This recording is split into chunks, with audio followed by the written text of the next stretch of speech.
Good morning and welcome everybody. I'm Sharon Wild-Chalker. I've been proud to serve on the board of directors of the Foundation for Angelman Syndrome Therapeutics since 2008. We are thrilled to welcome you to our 4th annual Educational Summit for Angelman Syndrome. We have 4 fabulous speakers today who between them have at least 130 years of experience in working with individuals, I did the math this morning, with complex communication needs. I don't know about you folks, but for me, when I started this journey with my son Ethan, who's now 13, when he was diagnosed just before his 2nd birthday and I learned that he wasn't going to be able to speak, there wasn't a lot of talk about communication and literacy. For younger parents, I know you start this journey right away, but for me, it was a different path. Now, I was lucky. I did have speech therapists who introduced symbolic language and speech-generating devices pretty early, but I feel like we are so lucky that this body of knowledge has finally made its way into our community, and people like our speakers today are saying, this is for your kids too. Our first speakers this morning are Gail Porter and Linda Burkhart. They're best known in this community for bringing us POD, or communication books, and now speech-generating devices. Gail Porter is an educator who's come to us all the way from Australia. Speech and what did I say? I'm sorry. She's a speechy. How about that? A speech and language pathologist from Australia, who currently works at the Cerebral Palsy Educational Centre in Melbourne, Australia. She and Linda have been speaking independently and together all over the world. Linda was a classroom teacher for 15 years, so she gets it. And then she worked as an augmentative and communication assistive technology specialist for the Center for Technology and Education, which was a joint project between Johns Hopkins University and the Maryland State Department of Education. And she now works as a private consultant. So I know they have a lot to share with you today. So let's get started. Thank you.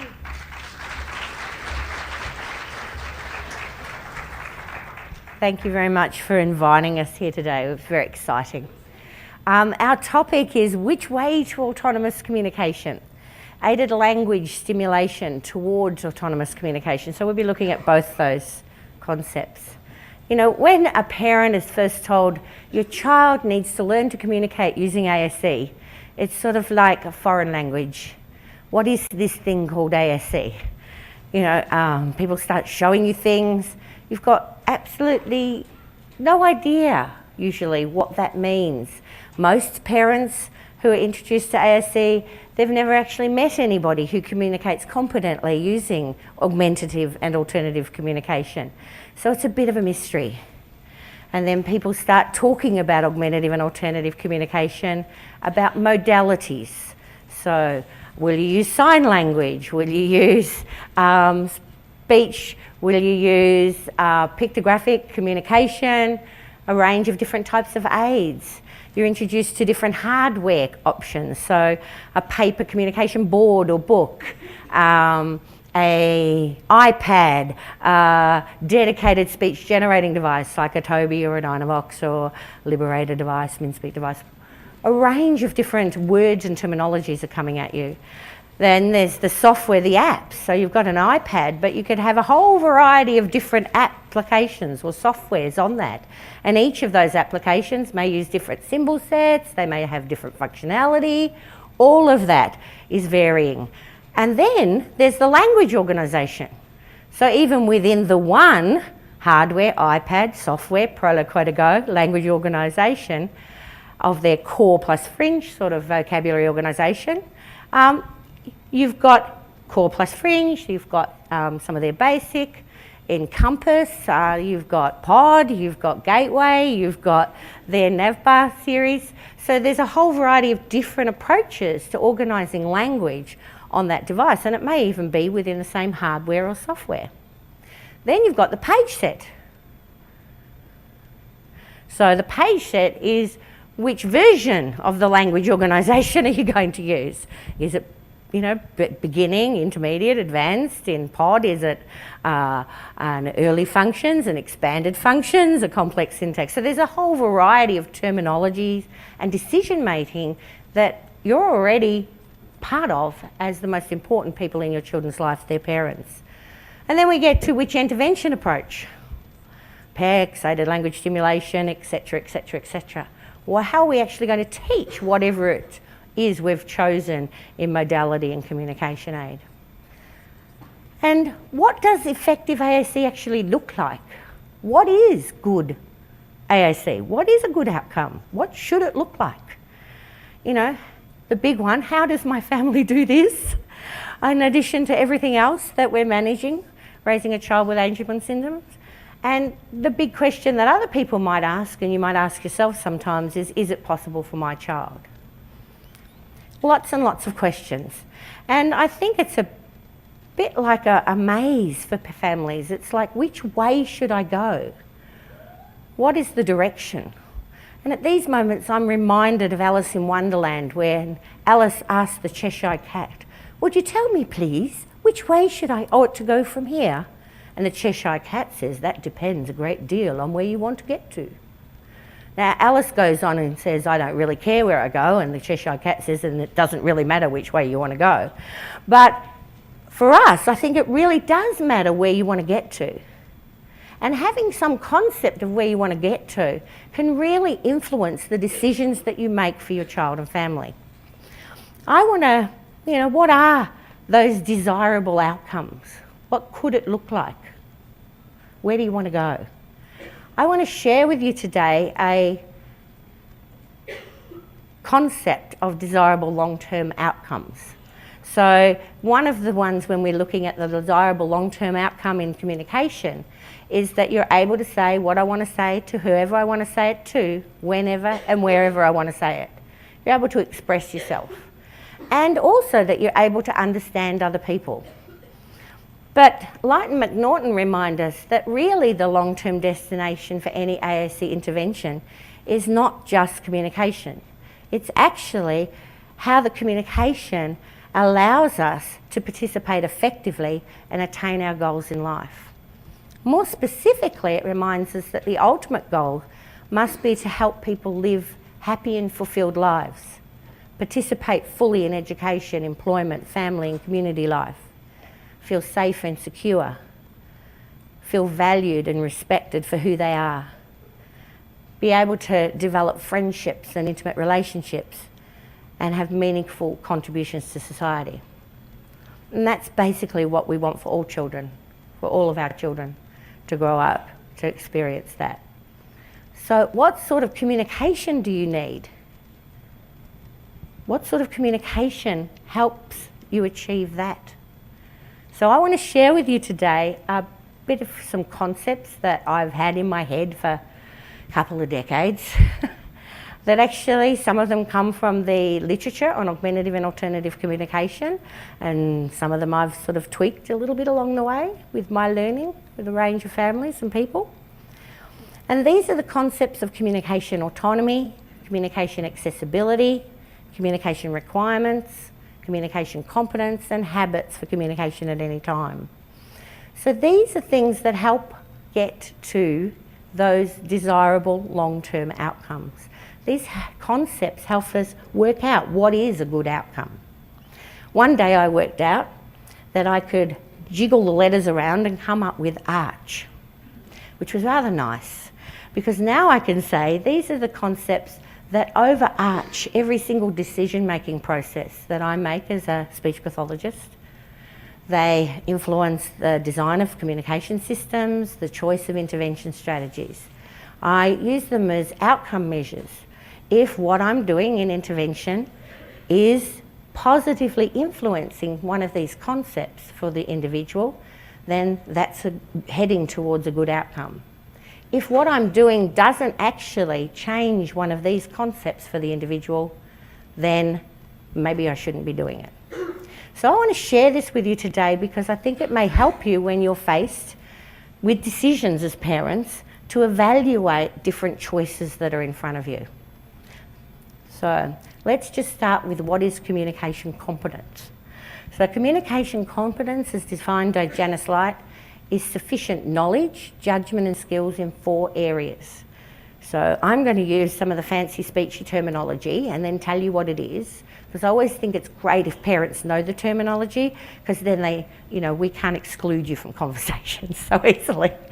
So linguistic competence, that just means the language. So competence in the language of the community and the language of the AAC system. Operational competence, a little bit more obvious, your ability to competently operate the system, to produce the hand shapes for sign, to access your communication aid in a way that's intelligible and efficient and lets you communicate more effectively. Social competence is the use of communication, that you're able to use it socially, and we'll come back to that. And strategic competence is, with AAC, you have to know how to make the most out of what you have got and you do know.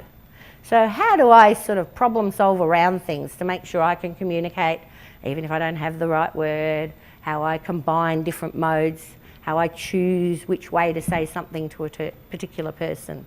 So that's strategic competence, making the most out of what you do know and you can do. For the linguistic competence, I'm just going to give you a little bit of a refresher on what is language. So for that linguistic competence, you have to develop a language which is basically socially shared rules that include the following. They include what words mean, and so for example, a star can be a bright object in the sky or a celebrity. So you have to understand the multiple meanings of the word star. It's called semantics. Have to put words together, how grammar might be a word that you know it as, or syntax. And how to make new words, by adding ly to friend, you make friendly. By putting an un in front of it, it's unfriendly. So that changes the word meaning, and that's known as word morphology. So for competent linguistics, you're going to have to be able to manipulate and have reasonable semantics, syntax, and word morphology. Just wanted to emphasise that language is different from speech. So language can be in a whole variety of forms. There's spoken language, which is the speech, written language, sign language, and then there's graphic symbol or pictographic languages, things like these. The social use of communication is referred to as the pragmatics. This is the bit that really comes into play and is a critical difference between the use of spoken language, interactive face-to-face communication, and written language for literacy. It's the pragmatics that is very different. Pragmatics is how we use language, how we use gestural communication, how we use all of our communication to express ourselves. It's measured by appropriateness, not quantity. So we sort of know appropriate communication. So, for example, it's good here that if people ask questions, okay? Don't understand something, ask a question. But there's an appropriate level of question asking in a presentation like this. Okay, if someone stops me at the end of every sentence and asks a question, the rest of you will say that was a bit inappropriate. I can't tell you how many questions change you from appropriate questions to inappropriate questions, but we just know it when we see it. It's about taking turns in an interaction, initiating. It's about selecting and introducing, maintaining and changing topics. It's about feedback to our partner. It's about when things go wrong, having strategies to repair it and fix it. The pragmatics also means that we change how we communicate depending on our partner and our situation and social rules. So our peers, we use a more informal way of communicating than we do with our teachers, hopefully. It's also the use of communication for different purposes. And I think that when people talk to parents about pragmatics, often they only talk about that last point and the range of functions you communicate for. But pragmatics is all about how interactions and discourse occur as well. So all of those varied functional purposes of communication are important. Communication's for more than what do you want and what's wrong. It's for all of these different reasons. And children with Angelman's or other children with complex communication, they're human beings who need to communicate for all the same purposes as anyone else. I mean, obviously, some of these functions are a little bit more sophisticated, like discussing an interest, and they are acquired a bit later than other functions, like manipulating, which seems to occur very early in most child development. Joking, yeah. Protesting, expressing an opinion, all of those, making contact. But it's really important that we understand the range of purposes that children might need to communicate. Pragmatics is the bit that makes communication messy. Pragmatics can make things difficult to see. There's something whereby the same message, the same 3 words together or 4 words together, can actually be a different pragmatic function depending on what happened just before it. So there's a thing called speech act pairs. So if someone asks you a question, the next turn is always an answer. It doesn't matter whether it looks like a comment or an opinion or telling you about something, it's an answer. So if someone says to you, "What do you think of my new shoes?" and you say, "I think cool," it looks like they've given an opinion, but they haven't. They've given an answer. Am I making sense, guys? Do you hear? Yeah. Okay. If someone says to them, "Tell me what you think of my new shoes," and they say, "I think it's cool," exactly the same way, it's no longer an answer, it's a compliance. If someone makes a statement like, "I got new shoes," you can choose to use a whole variety of different pragmatic functions in response. You could choose to now give an opinion, "I think they're cool," or you could ask a question, "Where did you get them?" Or you could make another statement, "I want them." Does that? So you've got choices of a whole range of pragmatic functions. If someone initiates communication, they also can express a whole variety of communication functions. So in the intervention with our children, it's very important we understand some of the pragmatics. Because if we keep asking them questions to get them to do stuff, they only ever learn the function answer. In pragmatics, we look at what cues communication as things called a non-obligatory turn. So that just means you're not obliged to do anything. And to take up a non-obligatory turn, you have to think up something to say or have something to say.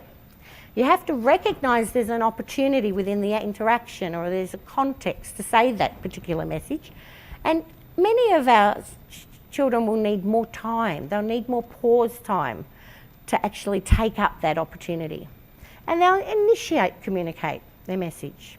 Then we have obligatory turn, where you're obliged to say something. So answering a question is an obligatory turn. Responding to a direction or an instruction to communicate is an obligatory turn. There was research that was done way back in the mid-1980s, when I was just a young speechy. And what it showed is that many times children who use ASC, they forfeit their non-obligatory turns. So they're waiting for someone to ask them a question or tell them what to do. And so it's really important when we look at interventions that we're also teaching children how to take up non-obligatory turns, how to initiate to express themselves. We need to look very much at the purpose of ASC, and this is the requirements. So this is my written up definition of the purpose of ASC, which is to enable that person to meet all of their varied communication requirements. So a communication requirement is what you need to communicate to participate better in your world. As intelligibly as you can, so other people understand you, as specifically as you want to. So if you want to say the word awesome, because that will help you feel, cooler with your peer group, you should be able to say awesome and not have to just say good because it's the only positive opinion you have or would be understood. If you want to tell someone the story about grandma's cat up the tree, you should be able to say it yourself using more specific language, not just go cat and let mum tell the story. As efficiently as you can. Now, efficiently has to be measured in relation to specifically. So if you want to be really more specific and use a lot more words, it's going to take you longer. But we want you to be as efficient as you can, given how specific you want to be. As independently as you can, and in as socially valued a manner as possible. To understand others and to be understood. The socially valued manner just means like it's really intelligible, specific enough, really efficient and independent to communicate, I don't want my drink, by throwing it across the room, but it just won't help you, sort of get on with people in the world. So that's what we mean by socially valued, in a way that doesn't limit your life because other people don't find that pleasant. So with ASC, what we're always trying to do is problem solve how each individual can meet those varied communication requirements, understand others and express themselves. So we're looking to do that for a full range of purposes, messages, topics, social roles, partners, environments and physical positions, so that they can express their individual personalities. So ASC intervention, assessment and intervention, is really a problem solving approach to work out how you can do what you need to do. And within that, we need to understand multimodal communication, that we all use a variety of modes together. We might point to a pictograph, we might speak, we might gesture. I'm using my gesture, my speech, I'm using visual supports of photos and text and a whole variety of things today. We shift what mode we find most effective to get our message across. And different modes of communication may work better or worse, depending on the message, the situation and the partner. So let's have a look at selecting a mode to suit requirements. If the situation is lunchtime and the cup's on the table, and I want to say I want a drink, it would be intelligible enough, specific enough, very, very efficient, independent, socially valued. If I was a person who used ASC to just look at the drink, you would understand that. I want a drink. I don't need to go through, telling you something, what to say, I want something to eat and drink. That would be less efficient. I want a different drink. So how am I going to get that across? Well, maybe if I'm at home with mum and dad, and we all know that I go over and stand next to the fridge, or I look towards the fridge and that means I want a different drink, that might work fine. Might not work if it's a new babysitter who doesn't know that when you go around and hang around the fridge, that means you want a different drink, does it? So you might now need to use a different method, or maybe you can sign drink, maybe that's something you can sign. Maybe you now need to use a language mode, depending on the partner. My drink's too cold. Oh, how can I get that across? Well, I could maybe sign cold, if I can. I could sort of go like this, and maybe if mum knows I'm really temperature sensitive, she'll put her finger in the cup and go, oh, it's too cold, and that would work. It's not going to work with many other people. So we're beginning now for this type of message to need language, to need words. Peter drank all of my drink. You need words for that. Last night I had a Pepsi Max. You need words for that. So depending on the message and the partner, you can shift which modes will be most effective. Now, of course, if you're outside in the playground and you've got no cup to point to, then you might actually have to use language to say, I want a drink. So looking at selecting the communication mode to suit the requirements. Sometimes when you look at some of the activities or situations that I've done in the past and other people do, where people are focused on trying to get children to use pictures, and that's their focus, rather than enabling the communication. We might set up something like this, where there's the toys there and there's pictures of the toys, and you're supposed to point to the picture of the toy, not to the toy. But what is the purpose of ASC to the child? You just get the toy. I don't need to tell you which one, I can just get it. And it's helpful to have a look at these two quotes. An individual does not abandon simplest strategies in the march towards independence. Instead, the individual acquires more and more sophisticated communication modes to add it to an existing repertoire. Even my colleague who's a very experienced, very, very competent, skilled communicator using AOC, if she wants me to lift up her drink so she can suck out of the straw when we're out, she'll just look at it. She won't sort of use her AOC system to sort of request it in words. But she now has all of those words and can spell and can put together anything that enables her to do everything else. The function of communication abilities is to solve communication challenges. So it has to add on. It's helpful to remember that everyone uses AOC. We all use it when external or internal constraints limit the effectiveness of our spoken language. So if we're in a noisy bar, we might point to something, we're travelling in a country that we don't speak the language, we're over a distance, we all use AOC nearly every day now. If we've got laryngitis, we will shift to using something other than speech in order to communicate our message. And so for individuals with complex communication needs, because the effectiveness of their spoken language is more frequently limited, it's worth investing for them in a more sophisticated system than we resort to when we can't use our speech. It's also important to remember that for a child's self-esteem, for their personal feelings of self-worth, for their development, we need to value and respond to all their messages regardless of the mode. You know, don't get too excited with that one spoken word to such a degree that they feel like communicating, 5-word sentences through their AOC system is less valued. Does that? Make sure that it's the message, the content that they're very, very responded to. If we look at autonomous communication as one of the other things off the arch, it's being able to say what I want to say to whoever I want to say it to, whenever and wherever I want to say it. Notice that I've emphasised the I. Communication autonomy means that the person can say what they want to say. They don't have many restrictions.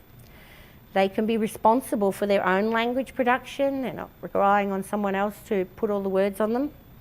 They're able to express themselves according to what they want to say. It actually refers to where messages originate. Communication autonomy means you can communicate in the words you're thinking.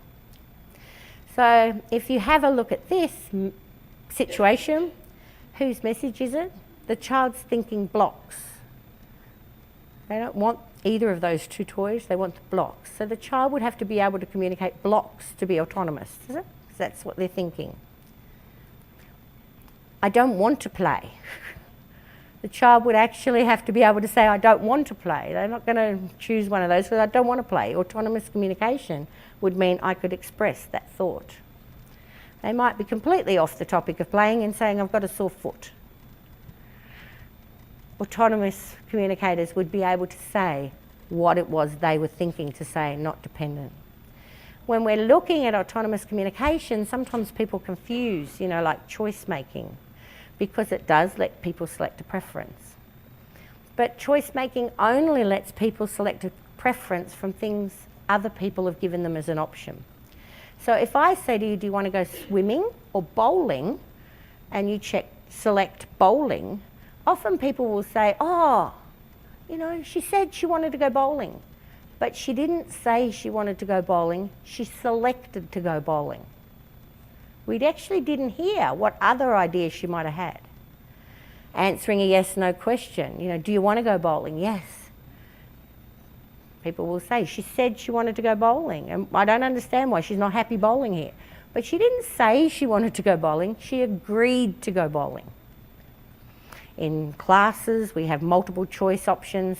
This is selecting from someone else's ideas. Autonomous communication originates in the thought of the speaker, and it's then that we can say that someone said it.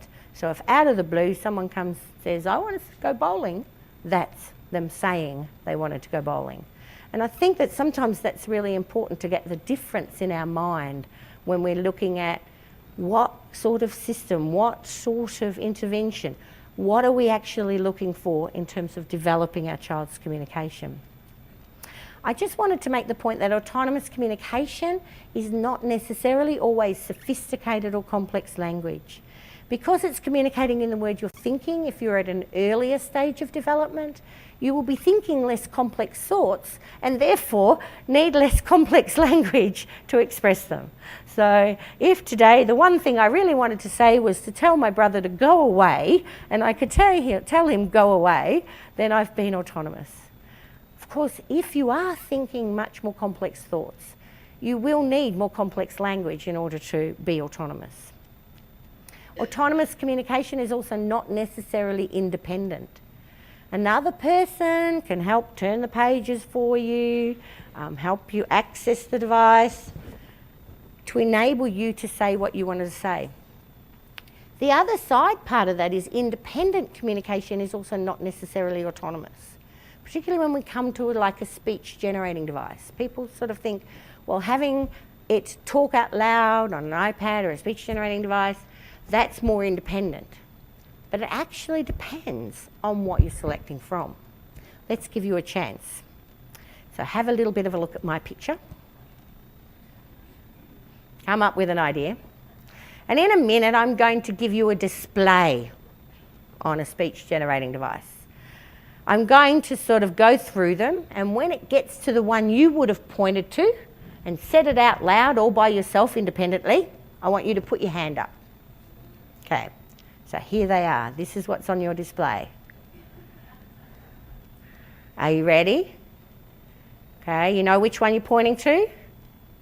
When I get to the one you're pointing to, put your hand up. This one? Yeah.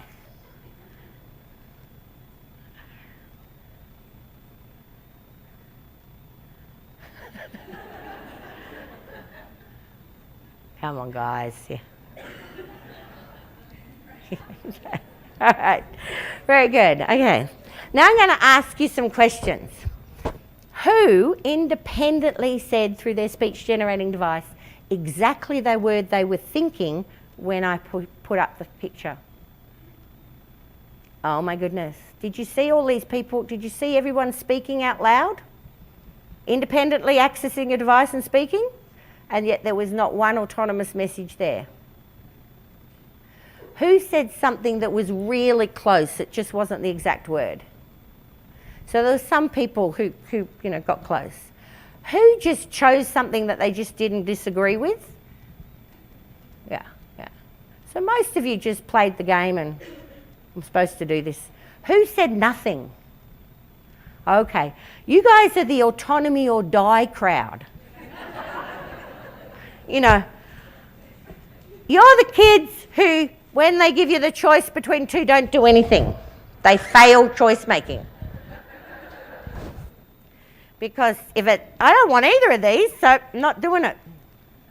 Okay, this is a really good long-term attitude. However, it's not going to help you during your AAC assessment. And I think my purpose of getting you to do this is individuals with complex communication needs, with Angelman syndrome, they're human beings. They all have the range of styles that we saw today. So when someone does something or doesn't do something, it doesn't necessarily mean it was autonomous. And when we look at independence, we're actually often focused on operational independence. But independence has a whole variety of concepts to do with self-determination. When I say my daughter, who's in her 20s, is independent, I don't mean she does her own laundry. I mean she makes her own decisions, she goes out in the world, those sorts of things. So independence has a lot to do is expressing your personality. It's a lot to do with autonomy. It's doing what you want to do, saying what you want to say. So when in that communication requirements, it was the purpose, it was independence. I didn't just mean operating it independently, that's very good, but I also meant that self-determination and autonomy. And what helps you be autonomous? What helps you be autonomous is a robust language system to generate your own messages. Really, true autonomy in terms of an aided language form is going to happen with spelling. Because once you can spell, you can generate whatever word you're thinking. However, if you currently can't spell whatever word you're thinking, it's beyond the core word spelling. Sometimes if you can only spell the core word, people give you a spelling system, but then you can't say whatever you want to say either. But if you can't spell whatever you want to say, what will help you be autonomous is the size of the vocabulary pool. The larger the pool of vocabulary you have available, the more likely the word I'm thinking will be there. And so we need efficient organisation strategies in ASC systems to support more frequent autonomous communication. Yeah. When we're looking at selecting vocabulary, looking at it from an autonomous perspective, a child who uses speech will independently select the words she wishes to use from the vast array of words she hears and sees used every day. And a child who uses ASC will independently select the words they want to use from the vocabulary other people have chosen to model, and in an aided system, so anything with a communication aid, made available for her to use. We still want the children to select from the vocabulary we've made available. They don't have to use every word that we've put there. We have to put more words there than they're using so that they can choose the ones they want to use. When we're looking at vocabulary, it's good to think about core and content vocabulary. So core vocabulary is frequently used words across contexts. It's needed throughout life. About 80% of what we say uses the same 200 core words. It varies a little bit depending on the size of the core and the sample. We have common core, which we all share together, and individual core. We also use a lot of content words, and this is extended or fringe vocabulary, or other names for that. And these are the specific words related to the content topic or activity. So the core words are things like this. You know, I want to go there. I and want, and to, and go, and there in our language would be used quite frequently. So if I come up to you and say, I want to go there, do you know what I mean? Yes, fantastic. It depends what we said beforehand.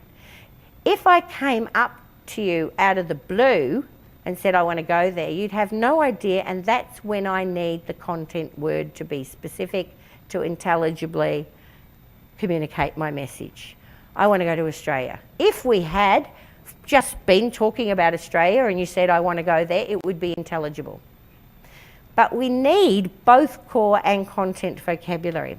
We need fast access to the core vocabulary for use within context, within an established topic, when we all already know what we're talking about, and general words like it and that and there will work. And to be combined with the content vocabulary in multiple messages. And we need content vocabulary to establish the topic, to be specific, and to express our personality via our word choice. And when we're thinking of content vocabulary, we can think of frequently used content, like coffee, occasionally used content, and then rarely used content. And within our systems, we've got to have a way of making that all available and as most efficient. So the things you use more frequently, faster to get to. But it's my belief that even if I rarely use it, the time I want to use that word, I want it to be there. Even if it takes me a bit longer to get to on that occasion. When Goossens, Crane and Elder were looking at vocabulary and organisation, they said it needed to be big enough to grow into, to learn, but not so big they trip over it. And that's a challenge. So how do we make it autonomy and make all those words there, but at the earlier stages, not have the kid tripping over it and not able to access it?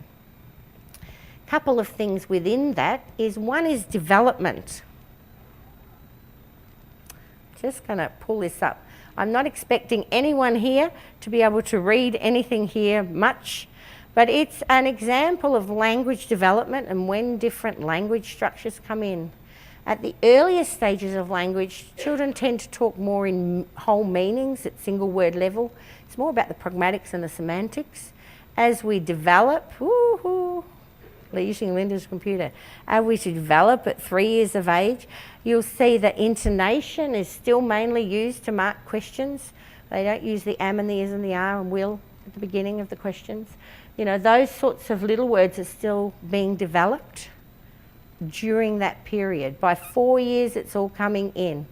So I wanted to just say, when we're looking at core vocabulary, we also have to think, when does that core vocabulary come in typical development? Do we need to ask it now? Can we? Of that, I'll have to, probably, we can. Yeah. Yeah. We're happy to share.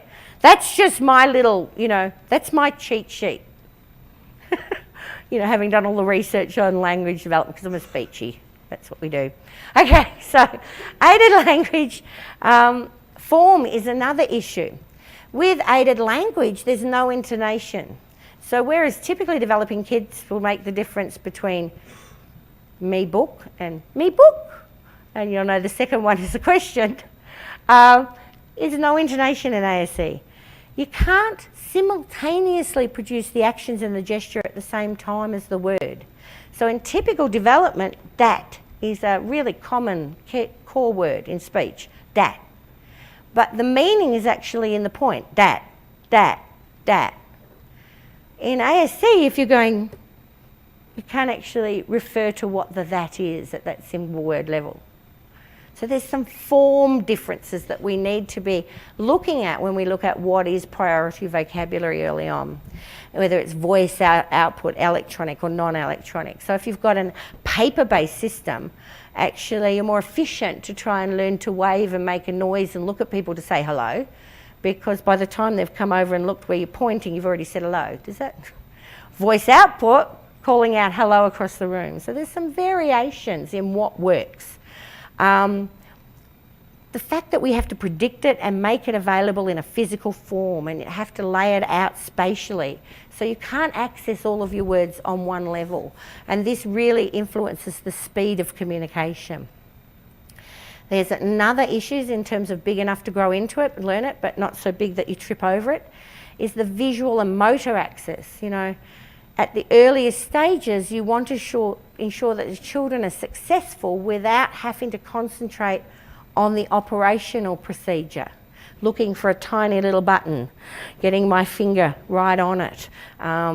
Children are juggling so many different sensory, motor, social, cognitive and language demands when they're beginning communicators. So if they're juggling, if it's easier for the visual and motor access, then they can focus more on communication and learning to interact and communicate and use language. So keeping those sorts of things into consideration in our systems designs. And some of these are the reasons why people get a bit confused sometimes at the early pods because they look a bit different from the core plus fringe sort of vocabulary organisations that we hear a lot about these days. But that's because the earlier pods are designed specifically with a whole range of different features to manage the limitations of aided language and to scaffold communication at the earliest stages. This is not a pod workshop, I'm not going to go through all this, but I just thought I'd explain where that difference comes from. Some of the considerations for efficient communication that we also build into that, given the difference in form from speech. So if we're looking at a vocabulary organisation as a parent, what you want to make sure is there's core plus content vocabulary within the system.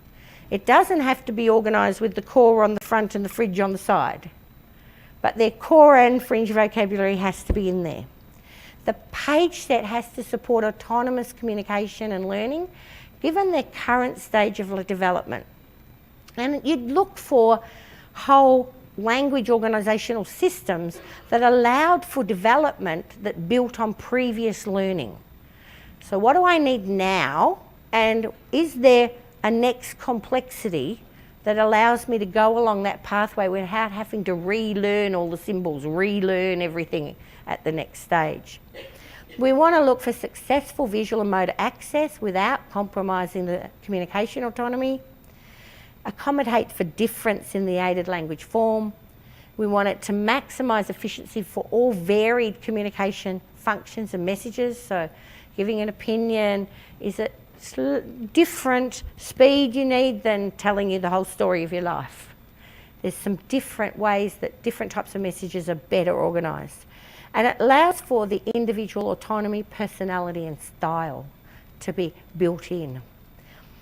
This is a young woman who I've worked with since she was under 20 months of age. And when she was 11, she could communicate. She could put together pretty decent, complex sentences, few sort of strangenesses in some of the subject-verb agreement. But she could communicate to me and very easily. And she said, my goal is to be more interesting. So it's not that she couldn't communicate her message, but she was recognising that she wasn't a very dynamically interesting communicator, and that she perhaps needed to use more varied vocabulary and messages, style, personality, so that she could attract and be interesting to other people. So what gives you that personality and style is not always saying good for the positive opinion. It's having a whole variety of word choices, having a whole variety of peer-related, adult-related, you know, the ways you say things, you know, I don't care, couldn't care less, whatever, different styles to actually express yourself. And when Janice Light and Light and McNaughton updated their definition of communication competence in 2003 and then 2014, they added the C psychosocial factors to the definition of communication competence: motivation, attitude, confidence, resilience. And that's the flavour of AAC. So we not only have to develop those knowledge, judgment and skills, we have to do so in a way that builds up that individual's personality. That's just a cute picture. He's attached to his book, even in sleep. This is a quote from that young woman's mother, and she said, yeah, it's really important that your child can express who they are, their personality. She said, yes, we can use quick ways to communicate at home, but she can't say everything that way. If families don't use the child's ASC language, they won't get to know their child. It's what they choose to say. The value of the voice. This is again from that same mum. Communication is not an option, should be as accessible as the words coming out of my mouth. That affects her self-image, who she sees herself as, her personality, as someone who says stuff. I can't imagine her without it. She said that it's really important that we get into those habits for communication at any time. Getting in the habit of making sure it was there when you might need it. He has to be there to communicate. And she expressed sometimes that from other families, she felt that they saw ASC as a chore. She said you have to come to the realisation it's not a chore, it's not a job, it's just the way you interact. And yes, that'll take some practice. So we have to work out how we plan for communication at any time for autonomy, whenever I have something to say, according to my own intentions. The right to choose when to communicate or not. And make sure that we develop those habits. So making sure the ASC system is readily available all the time so that you're prepared to communicate at any time. Doesn't mean you have to communicate non-stop, but you're prepared, like a good scout, to communicate at any time you want to. Providing enough time for the person to communicate their own message in the manner and the words they prefer. People will say it takes time to use aided ASC, and my answer to that is always yes. That is its reality. We'll try and make it as efficient as we can, but it will take extra time. And that's something that we need to learn how to accommodate within our lives. Never promised it'd be easy, but it's important. Habits, communication, anytime, everywhere. I just want to thank Violetta and Anna. They shared some pictures of Communication at any time to inspire us. Obviously. But what happens if instead of that sort of environment that they had, those children had, this is what happens. It's a kid in class at school. Where's his voice? Yeah, up on the shelf, put out of the way.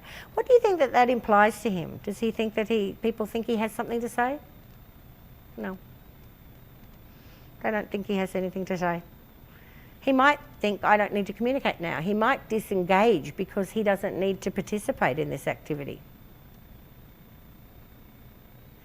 You know, the class moves on and the teacher's talking. It doesn't really matter about what topic, but she's talking about a topic, and this little girl has something relevant to say. You know, she maybe asks a question about the topic, maybe shares something from her own personal experience about the book they're reading.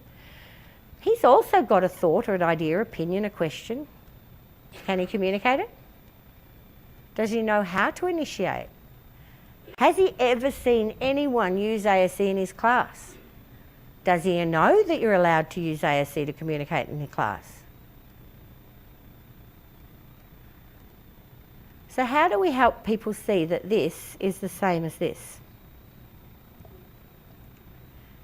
Because it is. Never done intentionally, but people just don't realise that it's gagging the child. And we're not allowed to do this to children in school, are we? Be in big trouble. Even if sometimes we might like to. You know, we've got to not gag the child and say it's not convenient for you to talk right now and I get to overexert my power and take your system off you or gag you. No, we have to teach you about when it's appropriate to talk in class and when it's not and what types of things. We have to learn, and this is the social pragmatics that they're going to need for their whole entire life to be appropriate in life. So we need to help them. The other thing that I frequently have seen is that, you know, no one being interested in having something to say when he has the autonomous thought, or nobody thinking, but how is he going to initiate to say something when he's got something to say?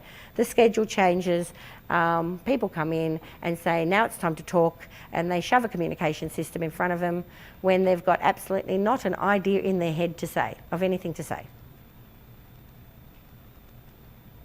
Yeah.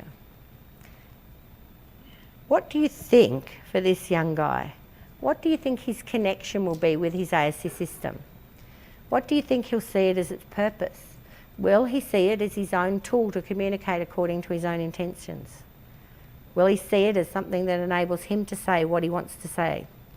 Will he learn that it's his voice? And I think that we have to really consider how we intervene in a way that helps children not only learn the language of the system, the operation of the system, but also the purpose of the system. They have to learn it's their voice. Competent communication is also quite co-constructed. It's not just the knowledge of the individual, but their capabilities will be affected by the opportunities given to them by their partners. This is known as communication accessibility, and it's another one off the arch, that there are people in the social environment who understand the alternative form, who can scaffold it. So scaffold means like teach it, enable it to happen, enable it to be successful while the child's learning in the acquisition period, and are willing and able to communicate in a manner that gives the individual maximal communication autonomy. When we're looking at communication access, it's really important that our interventions are addressing the need of the partner, not just the individual family and close friends and regular communication partners, but people in their extended social networks, you know, acquaintances, extended family, but also whole schools and workplaces and our community in general. There's a new sort of mission in the ASC community to try and start to build communication access. Been a lot of work done by the Communication Resource Centre in Victoria, where I come from, looking at building more accessible communities. So helping educate the community at large about people who communicate in a different form. Just like over the years we had to make things more physically accessible for wheelchairs, people with mobility issues. We're now moving on, working on communication access, and that's the communication access symbol that some of the businesses in Victoria have now applied for and have got in their business to indicate that they're communication accessible. Really interesting concept, but very much we need to train the partners as well as the child. And most of you will know that frequently it's this bit that's hardest is to get everybody else on board. When we're looking at how we intervene, what are the research and interventions to improve outcomes? What is the evidence base? People will ask you, what's the evidence base for that? There's a wonderful article written by Light and McNaughton earlier this year, which reviewed what we do know in relation to long-term outcomes for people. And they note that traditionally a lot of the research in ASC and practice has focused on the smaller measurable goals for these individuals. And whilst that research on the acquisition of specific skills is important, it's not enough. They looked at what we'd need to know about what helps this sort of longitudinal outcome in terms of the integration of skills to maximise communication. How is it affecting participation in real work contexts, the long-term outcomes, the full breadth of communication goals, strengths, psychosocial factors, environmental. They went back through the AAC journal and they found that most of the research that has been done has focused on smaller things. They found things like only 42% of the research papers actually looked at natural interactions. More than 60% of the research was on interventions that lasted less than 6 weeks. So there's very little on any intervention that lasted more than 6 weeks. And you know that ASC is a job that takes longer than 6 weeks to get meaningful outcomes. They looked at over half the research was on simple requesting. Only a third of the research considered the partner learning, and there were only a few retrospective studies that looked back from adults that looked at how did they get reasonable outcomes as adults, what were the interventions that helped and didn't help. So, and there were very few mentions at all of the psychosocial factors. So at this stage, when we look at our evidence base, we have to be informed by the available research evidence, but not limited by it. Many times people are comparing oranges and apples, and we need to be careful of that. They'll say, this is an evidence-based practice, so you should do that. And this other one, we've got different levels of evidence on. We have clinical evidence, but it hasn't got a high level of research evidence for it. But the one that was really high level of evidence in research was actually simple requesting. So is that all you wanted to achieve? So when someone says this has got an evidence base, you need to say, for what? And is that all you want to achieve for the child that you're working with? Just to let you know that true evidence-based practice does take in the external scientific evidence, but it also takes in clinical expertise and expert opinion. Takes into account what we've learnt by working with people over the last 30 odd years, what the families are saying, what the clinicians who have a lot of experience with people are observing, what the individuals who have grown up are saying. It takes in the client, patient, caregiver perspectives. What is it you actually want it to do? And that is why we started with the Arch, looking at helping you maybe get some concepts of what you eventually want it to do. We also need to look and be very careful that we're noticing the difference between output and outcome. So it's easy to get kids to do a few tricks and they quickly said a few things, they copied you, they made a choice, they pointed to 1 out of 4, we go, yay! But that's an output. Will it lead to an outcome, meaningful, genuine participation in the world? And it's really that difference that you've got to keep in mind. This is an output, that's an outcome.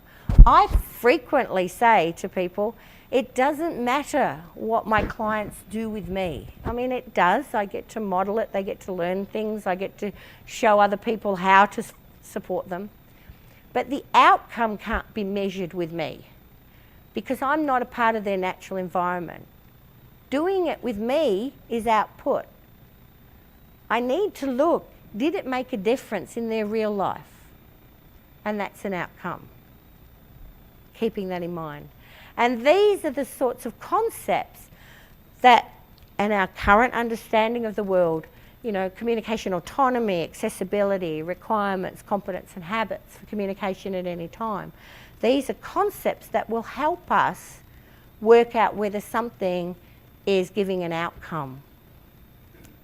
I'm going to pass over to Linda now, who's going to actually talk about how you do the currently best evidence that we've got, base practice, to develop towards a rich communication that will lead towards genuine outcomes of aided language stimulation.